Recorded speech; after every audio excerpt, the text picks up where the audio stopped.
Second start. नमस्कार दोस्तों, मैं ब्रजेश कुमार आपका मेरे इस YouTube channel exam Nagar fact to fact पर बहुत बहुत स्वागत है। आज मैं आपके सामने लेके आया हूँ गुणनखंड कीजिए। गुणनखंड कैसे करना है आपको मैं लेके आया हूँ। तो ये गुणनखंड अगर देखा जाए तो क्लास 6 से लेकर ही शुरू हो जाता है और ये आपके साथ चलता है, क्लास 10 तक आपके साथ चलता है ये। तो हम आज गुणनखंड कैसे करना है, गुणनखंड को कैसे किया जाता है, आसान तरीका, कोई इसकी ट्रिक नहीं बताएंगे आपको, बेसिक से हम सॉल्व करवाएंगे, आपको अच्छे से आ जाएगा समझ में, कोई भी समस्या नहीं होगी, आपको समझने में कोई प्रॉब्लम नहीं होगी। तो चलिए मैं चलता हूँ क्वेश्चन की ओर।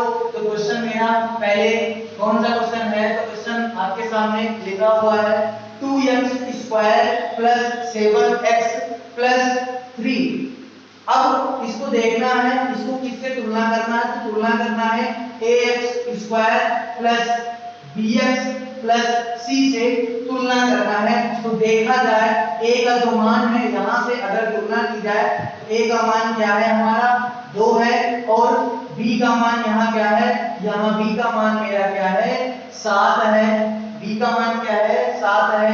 उसके बाद c की जगह यहाँ पर क्या है c की जगह क्या है, c का मान हमारा क्या है 3, c का मान क्या है 3 है। तो हमको इससे नहीं मतलब है, मैं तो आपको बताया कि इस रूप में है, इसी रूप में आपको देख रहा देखो x² का गुणांक क्या है 2 है, उसके बाद bx मतलब कि x का गुणांक यहाँ क्या है 7 है, क्या है 7 है और c की जगह क्या है 3 है, c की जगह क्या है 3 है। तो हमको इससे नहीं मतलब है, हमको मतलब किससे है, इस वाले से मतलब है, ठीक है ना। तो चलिए देखते हैं, देख लेते हैं क्या है। सबसे पहले करना क्या होता है, इन टाइप के सवालों को गुणनखंड करने से पहले हमको करना क्या होता है, हम देखते हैं यहाँ चर राशियां कौन सी हैं। अचर राशियां एक लाइन में देख लेते हैं। चर राशि में वे राशियां होती हैं जो चर राशियां होती हैं। चर राशि कौन सी होती है, x y z, ये कौन सी राशि होती है, तो ये चर राशि होती है। कौन सी राशि होती है, ये चर राशि होती है। अगर यही बात की जाए अचर राशि की, अचर राशि कौन सी राशि होती है, a b c, ये कौन सी राशि होगी, अचर राशि। a b c में कहने का मतलब a b c में आपका ये हो जाएगा क्या, a b c में आपकी संख्याएं भी आएंगी, ठीक है। ये a b c क्या होती है भाई, संख्या ही तो होती है। और x y z आपकी कौन सी राशि हो गई, ये आपकी हो गई कौन सी राशि, चर राशि। तो मैं उम्मीद करता हूँ ये दोनों बात आपको समझ में बखूबी आया होगा, ठीक है ना। तो चलते हैं हम सवाल के पास। सवाल क्या है हमारा, हम देखते हैं। हम यहाँ से चर और अचर राशि आपको पता चल गई है। अब इसमें आपको दिक्कत तो नहीं होनी चाहिए, दिक्कत नहीं होगी, आपको नहीं होगी दिक्कत। देख लीजिए हल इसका करना है तो हल करेंगे। सबसे पहले x का जो x² का जो गुणांक है, हम गुणांक देखेंगे वो एक कौन सी राशि है, वो राशि क्या है, वो आपकी अचर राशि है, मतलब 2 है। तो 2 का हम मतलब 2 मतलब a, अभी मैंने बताया था ना कि ax² + bx + c। तो यहाँ a को हम c से क्या करवाते हैं, गुणा करवाते हैं। तो a का c से गुणा करवाएंगे तो क्या हो जाएगा 2 × 3, क्या हो जाएगा 2 × 3, तो 2 × 3 बराबर क्या आ जाएगा 6। अब कहने का मतलब इन दोनों का हम क्या करवाएंगे, गुणा कर। यहाँ कभी-कभी गुणा तो नहीं रहता, x² भी रहता है, तो हम एक मान लेते हैं। आपको एक मान लेना है, तो यहाँ क्या हो जाएगा आपका ये 2 3 कितना हो जाएगा 6। अब इस संख्या को ऐसा तोड़ो, मतलब तोड़ना है, चाहे वो जोड़कर आए आपका क्या 7 या चाहे वो घटा के आए, अब चिन्ह जैसा रहेगा, बात वैसे ही हम करेंगे। लेकिन गुणा करने पर क्या आना चाहिए, 6 ही आना चाहिए, 6 से न कम ना 6 से ज्यादा, नहीं तो बात नहीं बनेगी। तो यहाँ से क्या हो जाएगा, यहाँ से हम क्या करेंगे, इसको हम ऐसे लिखते हैं थोड़ा सा 2x² प्लस आपका 7x है प्लस 3, ठीक है। अब हमको हल करना है, गुणा कर दिए a और c को गुणा किए तो क्या आया 6 आया। अब हम इसको ऐसा तोड़ें मतलब ऐसे कैसे हम जानेंगे कि इसको तोड़ना होगा। तो जो a संख्या होगी a को हम लिख सकते हैं, ये a हो गया और हमारा ये 3 हो गया, ठीक है ना, a और 3 है हमारा, ठीक है ना। तो यहाँ से हम क्या ले सकते हैं, एक तो मेरा हो जाएगा 2x, इन संख्याओं को छोड़ दो, x स्क्वायर, ठीक है। उसके बाद प्लस क्या हो जाएगा 6x, 6x प्लस क्या बन जाएगा आपका x। अगर 6x में मैं x को अगर जोड़ दूंगा तो 7x हो जाएगा, 7x हो जाएगा। अगर 6x को मैं x से मतलब x मतलब 1 से गुणा कराऊंगा तो 6 को 1 से मैं जब गुणा कराऊंगा तो 6 ही तो मिलेगा हमको, वो भी हमारी शर्त पूरी हो रही है। और प्लस में क्या हो जाएगा 3 हो जाएगा, प्लस में क्या हो जाएगा 3 हो जाएगा। तो यहाँ से इसको ब्रैकेट में लिख लेते हैं, प्लस 6 एक ब्रैकेट में, अगले ब्रैकेट में x प्लस 3, ये आपका अगले ब्रैकेट में, ठीक है। उसके बाद यहां से देखते हैं इसमें क्या कॉमन बन रहा है और इसमें क्या कॉमन बन रहा है। तो इसमें क्या कॉमन बन रहा है, इसमें हमारा 2x कॉमन बन रहा है। अब जब 2x मेरा यहां बाहर निकल गया तो यहां क्या बचेगा, यहां केवल बचेगा आपका x, यहां क्या बचेगा, केवल आपका x बचेगा। और यहां क्या बच जाएगा, प्लस का आपका 3 बच जाएगा, प्लस का 3, 3 दूनी 6x, ठीक है ना। उसके बाद प्लस यहाँ क्या कॉमन है, कुछ कॉमन नहीं होता तो हम क्या कॉमन ले लेते हैं, हम एक को कॉमन ले लेते हैं। तो एक को हम कॉमन ले लेंगे तो एक मेरा कॉमन हो जाएगा, तो x प्लस क्या हो जाएगा 3 हो जाएगा, ठीक है। तो यहाँ से देखो ये बात में 2 बार आई है, इसको हम एक बार लिख लेंगे, उसके बाद इन दोनों बातों को एक साथ लिख लेंगे और यही हमारा क्या हो जाएगा, आंसर हो जाएगा। इसका गुणनखंड ये हो जाएगा। अगर ये कहेगा कि x का मान ज्ञात करो, y का मान ज्ञात करो, तब वो बात दूसरी हो जाएगी। तो हमको गुणनखंड करना है, तो गुणनखंड ऐसे ही आपको सॉल्व करना है। करना क्या है, एक बार फिर से समझ लो, या फिर मैं अगले सवाल से आपको समझा रहा हूं। तो अगला सवाल आपका लिख रहा हूं उस पे, तो आपको पहला सवाल तो समझ में आया होगा। आगे एक सवाल और करते हैं तो आपको भली प्रकार से आपको समझ में आ जाएगा। तो देख लेते हैं अगला सवाल देख लेते हैं। अगला सवाल क्या है, अगला सवाल है 6x स्क्वायर। अगला सवाल नंबर दूसरा 6x स्क्वायर, उसके बाद क्या है, प्लस है आपका 5x माइनस 6। ये आपका दिया गया है सवाल, ठीक है। क्या करोगे, a का गुणा c से, a का गुणा c से, तो 6 गुणे 6, 6 से गुणा करोगे तो क्या हो जाएगा, 6 को 6 से गुणा करोगे तो 36 हो जाएगा। क्या हो जाएगा, 36 हो जाएगा, ठीक है ना। तो आपका अब 36 हो गया ये, ठीक है ना, 36 हो गया।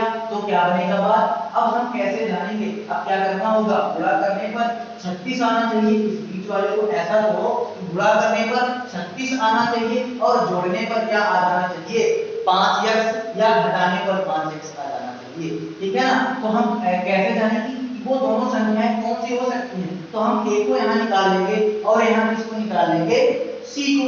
अब इसका दोनों को गुणा लिखो, आप गुणा तो जानते हो भाई, 2 गुणे 3 हो सकता है, ये भी आपका 2 गुणे 3 हो सकता है। तो अंदर वाले का गुणा अंदर वाले से, बाहर वाले का गुणा बाहर वाले से, तो आपका हो जाएगा ये कितना, ये आपका हो जाएगा कितना, 3 दूनी 6, 3 दूनी 6। अब 6 को 6 से जोड़े तो बात नहीं बनेगी, ठीक है। तो इससे बात नहीं बनेगी। तो एक तो हो गया 2 गुणे 3, एक दूसरे वाले को लिख लेते हैं 3 गुणे 2, कोई समस्या नहीं होनी चाहिए, ठीक है ना। यहाँ से 3 3 का 9 हो गया और 2 गुणे के क्या हो गया 4। अब ये 4 हो गया, ये 9 हो गया। अब 9 जो 36 भी हो जाएगा और 9 से जब 4 जाएगा तो क्या आ जाएगा, 5x भी आ जाएगा। हमारा कहने का मतलब जो हमको लाना है वो बात मिल जाएगी, ठीक है ना। तो सबसे पहले क्या करेंगे, सबसे पहले ये आपका a है, ये c है, इन दोनों को गुणा करवा दिए तो क्या हो गया 12, ठीक है। अब मतलब ये संख्या ऐसी, इसको ऐसी संख्या बनाना है कि गुणा करने पर 12 आ जाए और जोड़ने पर या घटाने पर क्या आ जाए, x आ जाए, ठीक है ना। तो ऐसी कौन सी संख्या होगी, देख लेते हैं।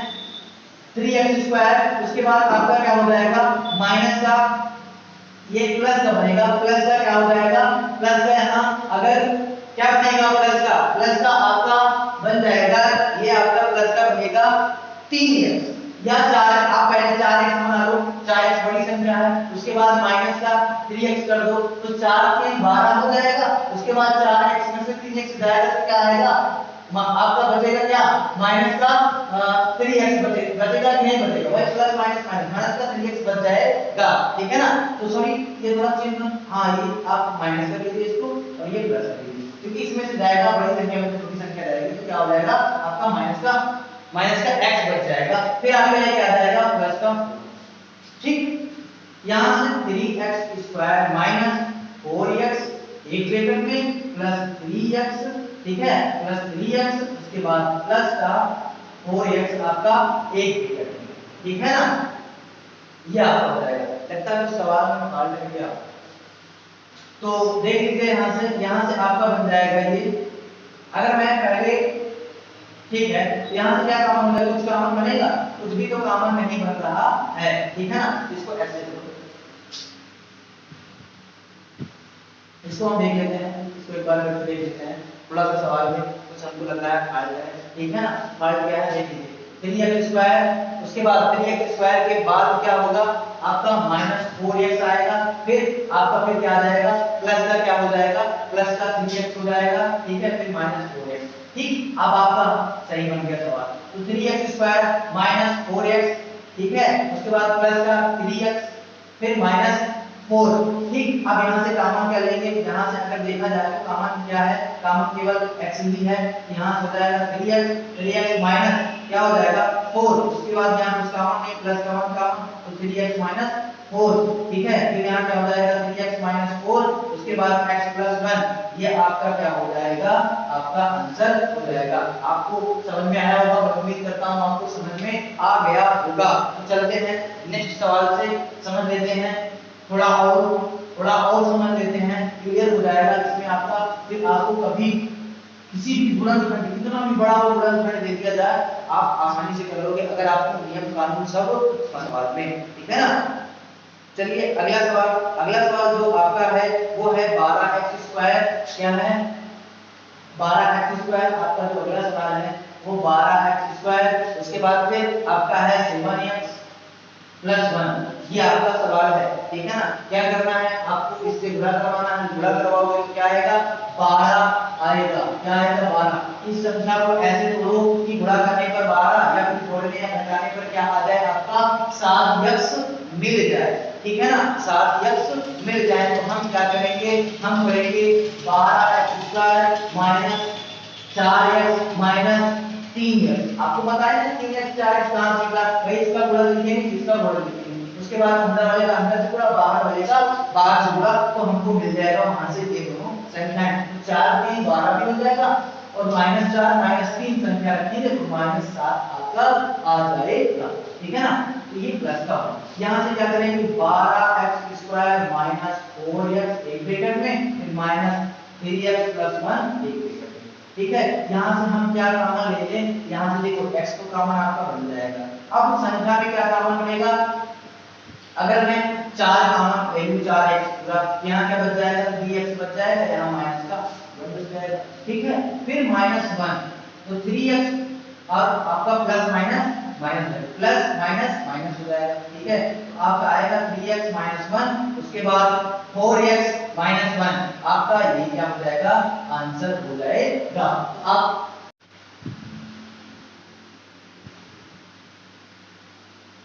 तो मैं उम्मीद करता हूं आपको ये सारे सवाल समझ में आए होंगे, आप गुणनखंड समझ गए होंगे। तो मैं नेक्स्ट वीडियो आपको जल्द ही लेके आऊंगा और कुछ नया टॉपिक होगा। तो तब तक के लिए दोस्तों धन्यवाद, शुक्रिया। आप अगर मेरे चैनल को सब्सक्राइब नहीं किए हैं तो प्लीज कर लीजिए, बेल आइकन को नहीं दबाया है तो प्लीज प्रेस कर दीजिए डबल, जैसे कि मैंने आने वाली वीडियो आप तक हमेशा पहुंच सके। धन्यवाद।